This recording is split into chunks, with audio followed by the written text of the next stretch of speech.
Effectivement, Léa-Lisa Vesterov, Moïse Katumbi, ex-gouverneur du Katanga, homme d'affaires devenu opposant et contraint à l'exil.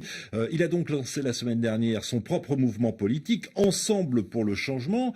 Quelles sont les chances pour qu'il puisse rentrer au pays sans être inquiété et pouvoir être éligible à la prochaine élection présidentielle? Eh bien, à ce jour, sauf gros changement, les chances, franchement, sont plutôt faibles parce que, comme le disait Erhadi, Moïse Katumbi est poursuivi et a été condamné à de la prison dans 2 affaires. Cette affaire de spoliation immobilière d'un citoyen grec, d'abord, une autre affaire d'atteinte à la sûreté de l'État.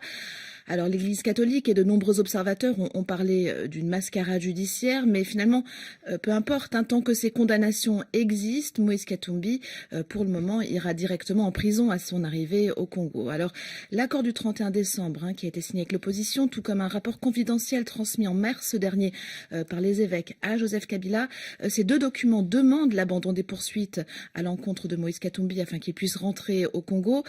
Mais pour l'heure, rien n'indique que le gouvernement va répondre favorablement à ces demandes. Et d'ailleurs, le porte-parole du gouvernement et le ministre de la Justice, tous les deux, à notre micro, ont dit plusieurs fois que ce n'était pas envisageable pour le cas de Moïse Katumbi. Enfin, il y a ce problème soulevé tout récemment par la majorité, c'est la nationalité de Moïse Katumbi. Il a la double nationalité grecque et congolaise. Alors, il est loin d'être le seul. Il y en a beaucoup d'autres d'hommes politiques au Congo qui sont dans ce cas-là. Donc, il s'agit là aussi d'un prétexte pour empêcher sa candidature.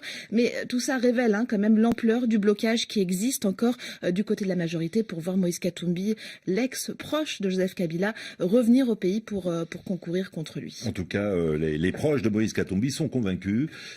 Il n'y a pas de plan B, ont-ils dit. Il y a un plan A, c'est la candidature de Moïse Katumbi. Affaire à suivre, évidemment. Visiblement, il n'y aura pas de candidature unique pour l'opposition congolaise. C'est vrai que l'UDPS a annoncé qu'elle ne soutiendra pas la candidature de Moïse Katumbi. Pourquoi ? Mais je pense que c'est tout simplement des ambitions politiques, clairement, ce qui s'exprime de part et d'autre. Ça fait preuve aussi d'une certaine forme de division et c'est une vraie question. Ce qui serait pas plus intéressant stratégiquement de n'avoir qu'un seul candidat. L'UDPS dit que c'est le plus vieux parti d'opposition du pays, l'un des mieux structurés, qui a un label avec un réseau dans tout le pays. Du coup, le président par intérim l'a dit très clairement, pas question en fait de laisser sa place ou sa chance à un nouveau venu de l'opposition. L'UDPS espère bien pouvoir emporter cette élection en son nom. Et secrètement, d'ailleurs, l'UDPS espère qu'à terme, Moïse Katumbi choisira de soutenir l'UDPS.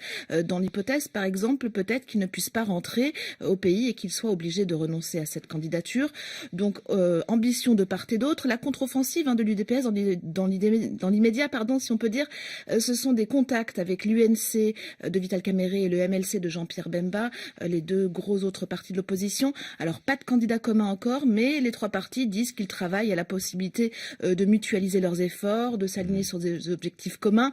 Donc on le voit, on tâtonne encore. Il est encore tôt pour dire véritablement s'il y aura un candidat ou pas. Mais pour l'heure, en effet, on n'en voit pas le chemin. Et à voir si cette stratégie ne risque pas d'affaiblir l'opposition.